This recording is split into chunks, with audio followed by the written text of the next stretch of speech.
To Henry Newman from Open Europe, who's in London. Henry, thanks very much indeed for joining us today. Let's just talk first of all about those talks between the Labour opposition and the Conservative government. Some people think there's little prospect of some kind of deal being done. What's your view?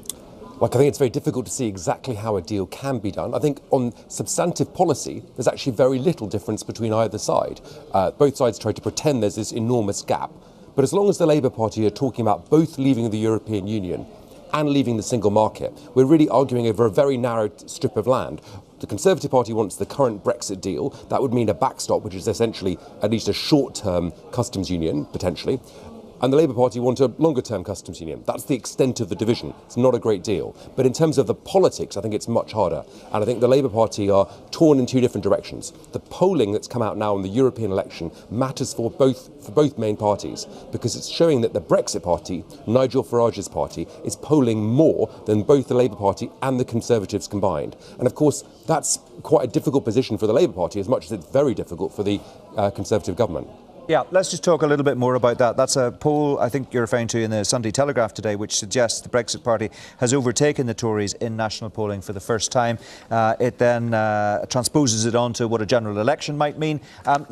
It's worrying, as you say, for both Jeremy Corbyn and Theresa May, and anyone who would have desires to succeed Theresa May as leader of the Tory party. Correct, I think that's exactly right. And it's not just the Sunday Telegraph. The Observer has a reasonably similar poll that points to a quite analogous conclusion. And I think the difficulty is just this, that because Brexit hasn't been delivered, there's been this precipitous collapse away from the support for the Conservative Party, but it's also moving away from the Labour Party as well.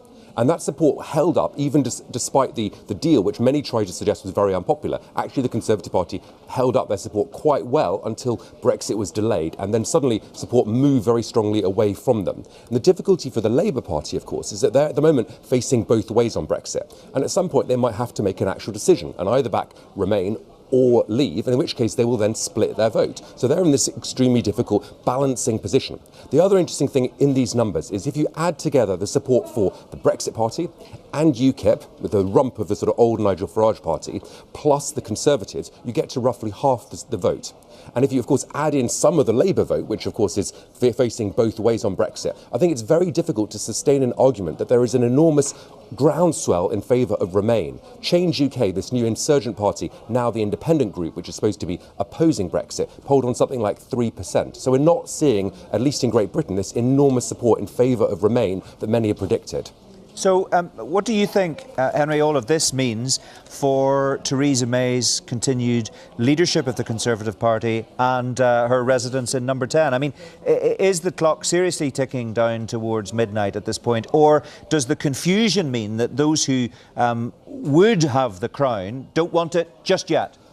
I think it's difficult to say definitively, but I speak to very few people, very few backbench MPs or Conservatives who really think the Prime Minister at this point has much of a long-term future. And of course, that's an additional difficulty in the talks. The Labour Party, I think they're partly playing politics here, but they can turn around and say, well, look, we can't do a deal with a Prime Minister who might not be in place very much longer. And I think this is, at one level, quite unfair. The Prime Minister, of course, has offered to resign if her deal gets through the Commons. Both main parties, both Labour and the Conservatives, promised to deliver Brexit at the time of the last general election, and surprisingly, when they fail to do so, a lot of the public are pretty annoyed and are therefore looking at a party that is willing to do that even from outside of the mainstream political system. That's the Brexit Party.